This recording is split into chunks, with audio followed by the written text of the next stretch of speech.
Nah, ganti sekarang. Hakikat sudah ya.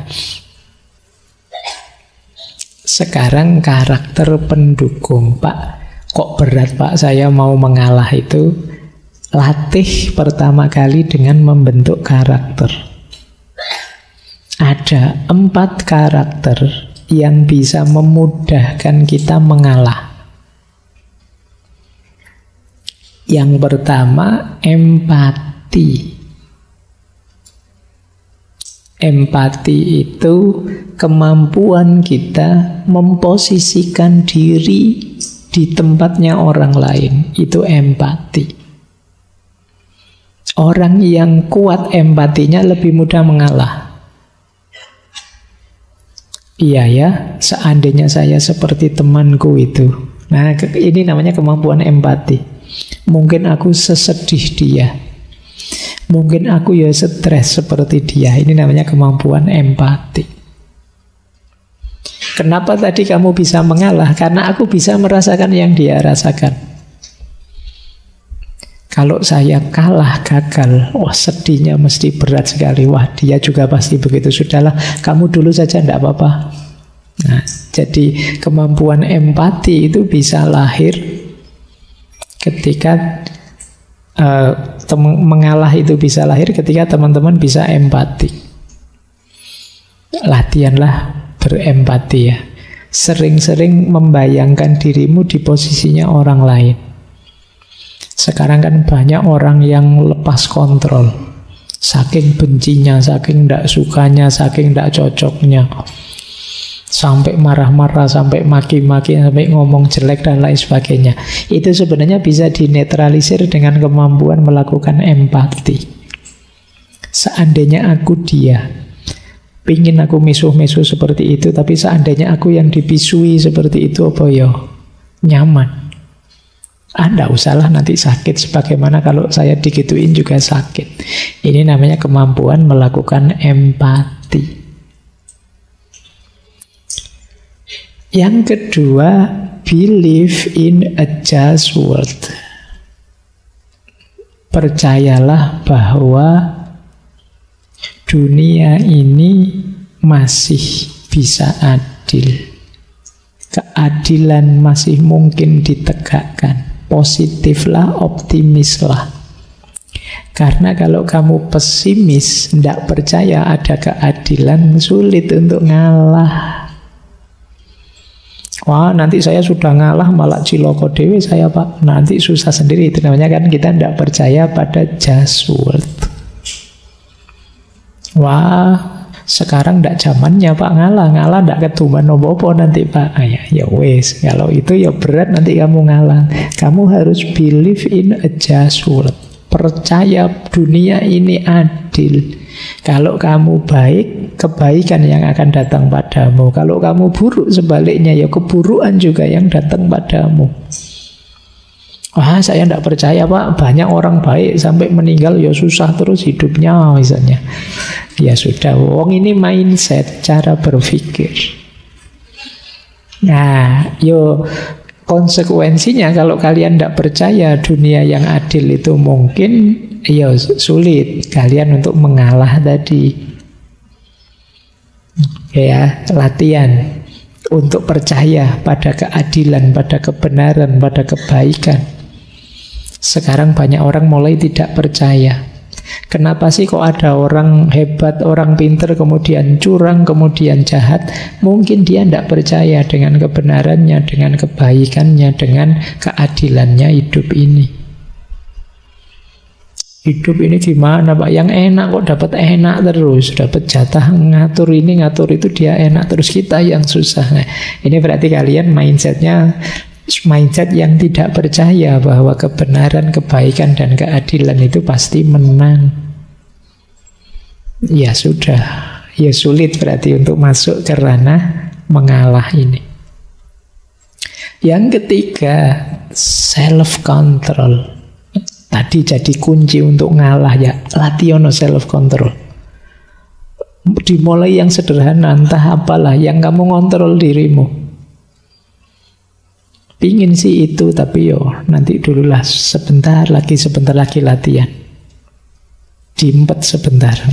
Pingin sih minum tapi yo latihan, diimpet dulu sebentar.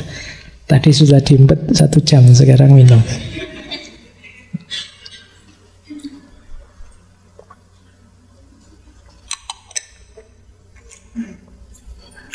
Jadi ini yang disebut self control. Kamu sengaja saja latihan. Subuh misalnya, habis sholat subuh, ingin sebenarnya tidur Pak, latihan tidak tidur. Oh, itu hebat kalau mau latihan. Sebenarnya saya tidak ingin tidur Pak, saya nyoba tidur. Ya, itu mbok walik ingin enak kamu. Latihan ya mengendalikan diri. Masuk warung juga begitu. Wah, mau ngambil ini ngambil itu, ditahan, latihan, ngambil yang murah saja. Wong kamu bawanya juga duit sedikit. Itu juga self control, latihan menahan diri. Dan yang keempat, latihan nyapih ego tadi. Jadi latihan menyapih ego itu sekali-sekali kamu tunjukkan pada dirimu sendiri bahwa ternyata aku itu ya lemah. Ternyata kadang-kadang aku itu ya keliru. Ternyata yang kuinginkan kadang-kadang juga tidak baik, ada jeleknya juga. Ternyata cita-citaku juga tidak selalu positif. Ini namanya latihan untuk nyapih ego. Biar kamu tidak merasa besar, merasa hebat, merasa paling pinter, merasa paling jago. Terus kalau bahasa Jawa ini akhirnya kamu ngendas-endasi yang lain. Jadi kamu merasa lebih tinggi, lebih hebat, lebih jago. Ternyata saya juga biasa Pak. Banyak sekali kelemahan. Saya mudah tergoda, saya mudah tertipu, saya mudah ngantuk juga, saya mudah ini low ego. Kesadaran bahwa saya juga masih banyak kelemahan. Ini 4 karakter yang perlu teman-teman latih. Antara lain untuk meluaskan hati, memudahkan untuk mengalah dan memaafkan. Empatik, percaya dengan kebenaran, keadilan, kebaikan. Kemudian kontrol diri dan ego yang tidak terlalu tinggi. Lanjut. Nah, ini yang sering diprotes orang. Pak, opo kita terus-terusan mengalah dalam hidup inilah, tidak maju-maju kita, tidak sukses-sukses kita. Iya, tentu saja tidak semua dimensi hidup kita mengalah. Mengalah itu salah satu solusi dalam hidup. Kalau teman-teman nanti belajar tentang strategi menyelesaikan konflik, mengalah itu salah satunya. Nah, di situ saya sebut ada yang menghindar. Kalau ada masalah, ada konflik, menghindar saja. Itu juga solusi. Kadang-kadang memang kita harus menghindar. Masalah tertentu. Tidak semua masalah kamu harus lari, tapi memang ada masalah yang sebaiknya kamu menghindar saja, jangan ikut-ikutan. Ada yang bisa jadi kerjasama, komunikasi yang baik, dicari solusi bersama. Ada yang harus kompromi, negosiasi-negosiasi. Ada yang biar saja berkompetisi, biar dua-duanya meningkat. Tapi ada yang memang kita harus mengalah. Nah, sekarang kita lihat ya, kalau ini praktisnya. Kapan mengalah itu urgent, harus kita lakukan. Yang pertama, mungkin kita harus mengalah kalau tentang hal-hal yang tidak penting. Alah cuma ini saja, tidak apa-apalah, monggo, tidak penting saja kok. Nah, kadang-kadang kan banyak hal yang tidak penting terus jadi masalah besar karena kita tidak mau ngalah. Di jalan misalnya, ada orang ngebel-ngebel mau nyalip, kita malah kok enak nyalip, tak Tandangi terus, sana ngebel terus, kita nutup jalan terus, nggak mau ngalah. Alah wong cuma jalan gitu aja, apa susahnya sih kita kasih jalan biar dia duluan. Wong itu juga ndak balapan, wong ya bukan racing, bukan anu. Tapi kan kita kadang ego kita begitu, akhirnya terus senggolan, terus tawuran di jalan. Kenapa bisa lahir masalah seperti itu? Urusannya sampai polisi, bisa sampai penjara. Karena ndak ada yang mau ngalah. Wong sekedar urusan naik motor, naik mobil saja kok. Paling misalnya dia nyalip sampai tujuan, selisih berapa jam sih? Gitu. Jadi yuk, kalau yang tidak penting-penting ngalah saja, tidak apa-apa. Mungkin sekedar tempat duduk di warung saja. Wah yalah, saya duluan nih, saya ini halal. Ngantri itu memang bagus. Tapi kadang-kadang ada orang nyerobot antrian dan lain sebagainya, terus jadi rame, jadi gegeran. Kadang-kadang perlu mental ngalah. Ya sudahlah, kalau memang pingin duluan, mungkin anaknya di rumah sedang sangat lapar nunggu anus, monggo duluan. Wong tidak penting. Jadi masih, seandainya kita telat, kita kalah, kita tidak duluan, ya tidak ada efek apa-apa untuk hidup kita. Nanti selesai ngaji, rebutan keluar duluan nyari sandal, nyari motor itu kan ya, terus ayo latihan ngalah, ya monggo yang mau duluan ini. Oh ternyata motor saya yang nutupi jalan, ya kamu duluan. No, kan gitu saja. Tidak harus dibikin rumit. Kita sering membuat rumit hal-hal yang simpel. Kalau tidak penting ya ngalah saja, ngapain sih? Kecuali hal-hal urgent, hal penting. Terus yang kedua, mungkin kita harus ngalah juga ketika kita tidak yakin, tidak mantep dengan pandangan kita. Debat misalnya, wah yang benar begini loh, yang benar begitu loh. Nah, kadang-kadang kita juga tidak terlalu yakin dengan pikiran kita, tapi kan gengsi kalau kalah. Nah, terus kita ngeyel. Sudah baca sendiri, oh yo belum baca sih, tapi menurut saya ngono ya.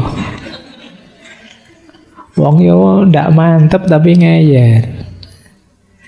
Mungkin sama-sama ndak mantepnya, saya sana juga ndak mantep, kita juga ndak mantep. Alah, wong sama-sama ndak mantepnya saja. Monggo lah kalau kamu mau yakin yang itu, kita jalan dengan itu. Kan ndak masalah. Wong sama-sama ndak mantepnya. Sama-sama masih hipotesis, sama-sama meragukan. Nah, masih belum teruji dua-duanya. Mungkin di konteks ini ya monggo ngalah saja, ndak apa-apa. Atau yang ketiga, saya ngomong yang baik, dia juga ngomong yang baik. Saya tahu tawaran dia juga baik, tapi tawaran saya kan juga baik. Ini kan antara yang baik dengan yang baik. Mbok wis kamu ngalah saja, toh yang jalan yang manapun juga sama-sama baik. Kamu milih mana? Naik motor tak bonceng ngopo? Naik gojek nanti tak bayari. Ini sama-sama baik, kok kamu ngalah saja, nggak usah ngeyel. Yang mana saja kan oke. Nanti jangan gegeran, sudahlah naik gojek saja tak bayari, mbok tak bonceng saja. Terus gegeran, ngapain wong podo-podo api. Sudah ditetapkan salah satu, kamu ngalah, ya sudahlah kalau kamu pengen bonceng, ayolah. Kan gitu saja selesai. Gitu loh. Kamu milih mana nanti? Itu kan tempat duduk saya. Misalnya, saya biasanya ngaji di situ kok. Ya sudah, kamu pakai tempat duduk saya, atau saya pakai tempat dudukmu, itu ya podo wae lah, wong ngaji cuma di sini saja, sama-sama baik, sama-sama ngajinya. Kadang-kadang kita itu berhadapan dengan pilihan yang baik dengan yang baik, karena memang basicnya kita ini kan orang-orang baik dalam tanda petik ya, tidak jahat sama sekali. Saya menginginkan kebaikan, dia juga menginginkan kebaikan kok. Cuma sudut pandangnya saja beda. Dalam konteks ini mungkin ya mengalah bisa jadi solusi biar tidak ada masalah yang tidak perlu. Pakai solusimu, ayo, tidak apa-apa. Menurut saya juga baik. Solusiku kalau kamu mau ini kan gitu saja. Yang terakhir, kadang-kadang kita perlu mengalah ketika ada nilai lebih penting yang harus diperjuangkan. Sudahlah saya ngalah, ndak apa-apa, ikut kamu. Karena kalau saya ndak ngalah nanti kita bisa pecah persahabatan ini. Bagi saya persahabatan lebih penting. Jadi ada nilai lebih tinggi yang ingin kita pertahankan. Jadi kadang-kadang kita perlu yang semacam ini. Sudahlah, ndak apa-apa saya yang kalah, nanti kalau kamu kalah bisa lebih fatal akibatnya misalnya. Nah, ini namanya memperjuangkan nilai. Demi memperjuangkan nilai ini, ndak apa-apa saya ngalah, saya berkorban ini, saya berkorban itu. Jadi ada situasi-situasi yang sebaiknya kita mengalah. Ya tentu saja tidak semua situasi. Misalnya situasi kayak tadi yang pertama, kalau tidak terlalu penting ya. Tapi kalau sangat penting ya jangan ngalah. Menyangkut nyawa misalnya ya jangan ngalah. Kalau ada yang bilang ambil saja nyawaku, itu kan hanya anak-anak gombal yang bilang begitu. Aslinya ya jangan. Kalau urusan yang sangat penting. Makanya tadi saya bilang ini senjata harus pas makainya. Ada beberapa quote yang mungkin teman-teman bisa merenungi ya. Kenapa kita harus mengalah? Ada peribahasa menarik. Diam bukan berarti lemah. Mengalah bukan berarti kalah. Berserah bukan berarti menyerah. Semua ada waktunya. Ya ndak sepenuh hidup kita mengalah. Nanti ada waktunya. Kalau waktunya ngalah, ya mari kita ngalah saja. Demi nilai yang lebih besar tadi. Ada kalanya orang mengalah itu juga terpaksa. Itu ada quote kedua itu. Tiap hati punya batasnya. Kalau sudah di ujung jenuh, ia akan mundur tanpa disuruh. Dan mengalah tanpa diperintah. Nah, ini kalian mungkin bisa mengkontekskan dalam hidupnya ya. Kadang-kadang kamu berhadapan dengan situasi yang ya mau ndak mau saya harus ngalah. Kalau diterus-teruskan gini saya capek. Nah, itu situasi batas yang ya sudah. Memang ndak bisa diperbaiki lagi. Ndak bisa dihalin. Saya ngalah sudah. Itu situasi itu kita harus ngalah. Ada juga ngalah itu tuntutan situasi. Kadang mengalah dan minta maaf lebih baik daripada menjelaskan segalanya pada orang yang tak mau mengerti. Karena ada orang yang dikasih penjelasan juga masih ngeyel, dijelaskan ini loh ya, saya sudah minta maaf, saya ngalah. Selesai sudah kan, daripada habis waktu, habis energi banyak. Kan banyak itu kan, kadang kamu gegeran di medsos lama sampai ratusan jawab-jawaban. Ya sama-sama ngeyel, sama-sama ndak mau ngerti. Ya daripada gitu kamu nonton drama Korea saja. Daripada waktumu habis untuk ayel-ayelan. Nah yang terakhir itu menarik. Kalau ini agak ideal ya, kamu silahkan kontekkan dengan hidupmu. Mengalahlah sampai engkau tidak bisa lagi dikalahkan. Merendahlah sampai engkau tidak bisa lagi direndahkan. Jadi mari mengalah sampai di titik situasi orang itu sudah tidak ingin lagi mengalahkan kita. Mau balapan sama dia tidak bisa. Kalau kita dia selalu ngasih kita kok, dia selalu memberi kita kok. Itu kita tidak bisa lagi dikalahkan. Atau kita tidak bisa lagi direndahkan. Mungkin kita itu orangnya memang rendah hati. Direndahkan pun ya tidak apa-apa, biasa saja. Itu kan enak terus jadi. Orang mau merendahkan, apalagi orang ini saya kritik ini diterima saja, saya bilang begitu diiyakan saja, kan capek yang dasar kamu itu orang tidak pinter. Ya siap, nanti saya tak belajar lagi. Ya kan jadi tidak bisa lagi orang merendahkan kita, gitulah. Baik, ini situasi-situasi yang penting untuk kita sadari kapan dan bagaimana kita mengalah.